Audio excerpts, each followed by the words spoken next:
Good morning. Today, I'm going to talk about Shreya and Preya, or Preya and Shreya. It doesn't matter which way it goes. Every moment, whether we see it or not, you have two choices in what you say, think, and do. These two alternatives have, in Sanskrit, have that name of one is Preya and one is Shreya. So, what is the definition of prayer? Prayer is something that which pleases you, which tickles your ego. So, what would be an example of it? I suppose one example would be you take alcohol or take up smoking because it tickles your ego or gives you pleasure, as it were. So prayer is more pleasure orientated in a sense. Alive with pleasure would be the label you would work with. What is Shreya? Shreya is that which benefits you, but doesn't necessarily. It's not very inviting, really, because what benefits you. So, example would be, oh, going to a gym would benefit you. Um, so if we go back to say, well, what does it promise? So in prayer, you could say, promise is instant. You are the here and now person, the dapper dresser.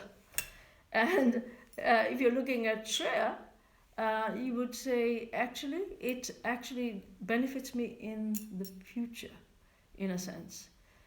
So one example that I can say to you about Shreya is uh, when I practice Kapalabhati every morning. It's a pranayama technique, a breathing technique.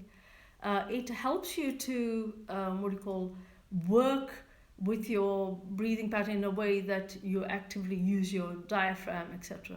Now, from a benefit point of view, I would say I've been practicing this pranayama ever since, well, for a long time actually, and I realized the benefits of that only very recently because I haven't had time to go up the mountains or that because I've been just too busy really. And so the other day when somebody took me out for a walk, or when I was accompanying somebody for a walk, then as we went up the hill, I found it was very easy for me. And I knew that the reason was not because I'd been doing my keep fit, but actually I'd been doing my pranayama. And so I had the capacity to be able to oxygenate my system very quickly. So that's an example of Shreya as such.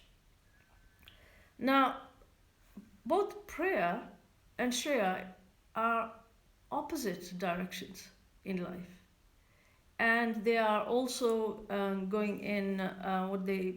If I suppose they're not only opposite directions, but they're in competition with each other. So to speak.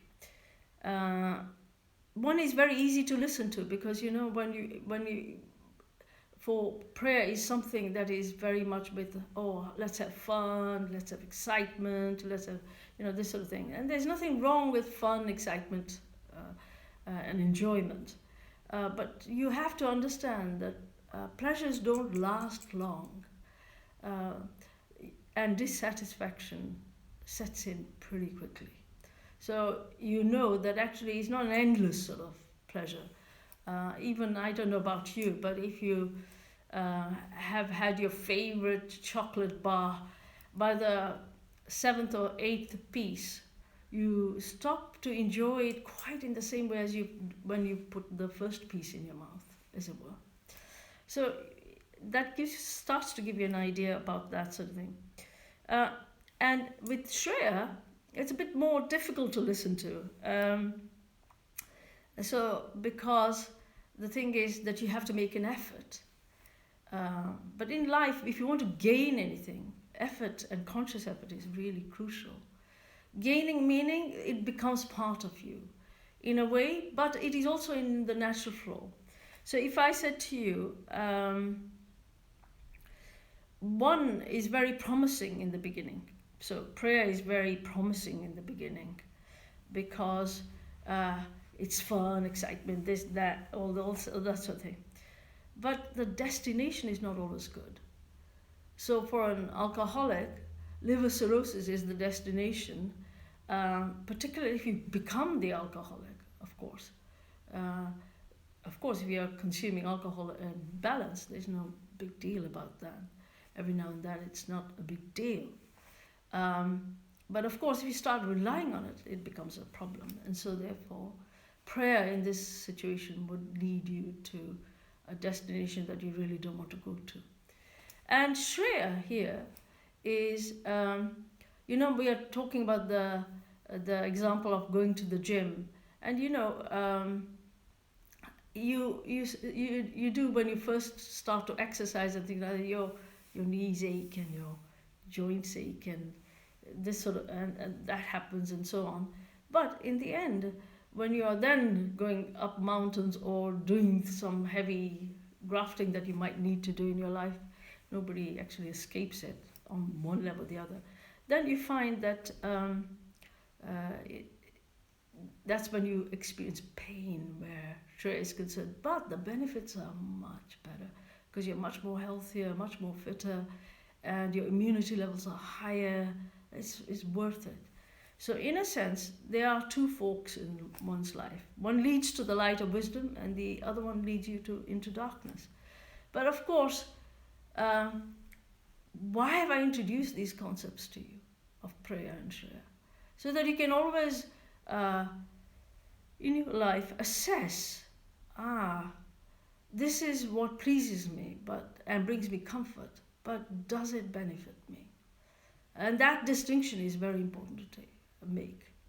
And Shreya is, as I said, that which benefits you in the long term and takes you to the direction you're trying to go. And life, this is like how to practicalize your life in two terms. Oh my God, Preya and Shreya. And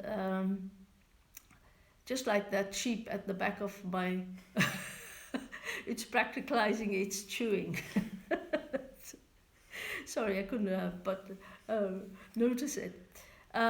So anyway, dear friends, I hope that you've understood what prayer is, that which pleases you and tickles the ego, and Shreya, that which benefits you. And you want to go on the road that brings you long-time stability and balance. And I suppose for people who try and evolve Shreya, it's all about peace. It's all about evolving stability in your life, tranquility in your life. It's going for the bigger goals in your life. So these are the two whispers we have of Preya and Shreya within us. Life is a balance. At the end of the day, balance your life. Thank you very much. Have a great